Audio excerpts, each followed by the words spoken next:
जो ये कहे कि नबी अलैहिस्सलाम वफात हो गए हैं, मैं उसकी गर्दन उड़ा दूंगा। मस्जिद ए नबवी के करीब अजीब सी खामोशी थी। आयशा रज़ियल्लाहु अन्हा का घर, वहां रसूल अल्लाह सल्लल्लाहु अलैहि वसल्लम अपनी जिंदगी के आखिरी लम्हों में थे। सर मुबारक आयशा रज़ियल्लाहु अन्हा की गोद में था और जबान मुबारक पर आखिरी वसीयत नमाज का ख्याल रखना और अपने ज़ैर ए कफालत लोगों का।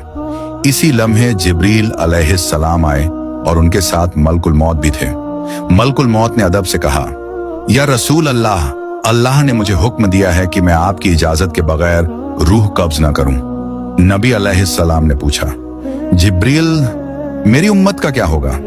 जिब्रील अलैहिस्सलाम रो पड़े, या रसूल अल्लाह, आपका रब आपकी उम्मत को जाया नहीं करेगा। फिर नबी अलैहिस्सलाम ने आसमान की तरफ देखा और फरमाया, बल रफीकुल आला, मैं सबसे बुलंद साथी को चुनता हूं। और फिर वो सांस रुक गई। खबर फैल गई कि नबी अलैहिस्सलाम वफात फरमा गए हैं। मस्जिद में हंगामा मच गया। हजरत उमर रज़ियल्लाहु अन्हु तलवार हाथ में उठाकर जोर से बोले, जो यह कहे कि नबी अलैहिस्सलाम वफात हो गए हैं, मैं उसकी गर्दन उड़ा दूंगा। नबी अलैहिस्सलाम वफात नहीं हुए, वो मूसा अलैहिस्सलाम की तरह गए हैं, वापस आएंगे। गम ने अकल पर पर्दा डाल दिया था। हजरत उस्मान रज़ियल्लाहु अन्हु बिल्कुल खामोश हो गए, जैसे जबान ने साथ छोड़ दिया हो। सदमे ने उन्हें चुप कर दिया। हजरत अबू बकर रज़ियल्लाहु अन्हु अपने घर से सीधा आयशा रज़ियल्लाहु अन्हा के कमरे में गए। नबी अलैहिस्सलाम का चेहरा मुबारक खोला, पेशानी मुबारक को चूमा और आंसुओं के साथ फरमाया, या रसूल अल्लाह, आप जिंदगी में भी कितने खूबसूरत थे और वफात के बाद भी कितने खूबसूरत हैं।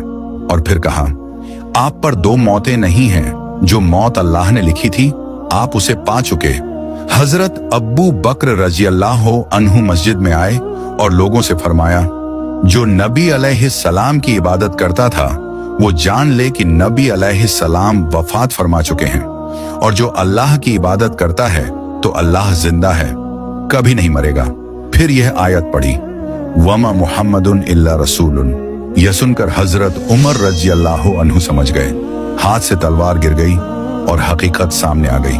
उस दिन मदीना ने समझ लिया कि नबी अलैहिस्सलाम चले गए, मगर उनकी सुन्नत, उनका दीन, उनका पैगाम क़यामत तक जिंदा रहेगा। या अल्लाह, हमें नबी अलैहिस्सलाम की सुन्नत पर जिंदा रख और उनकी शफाअत नसीब फरमा। आमीन।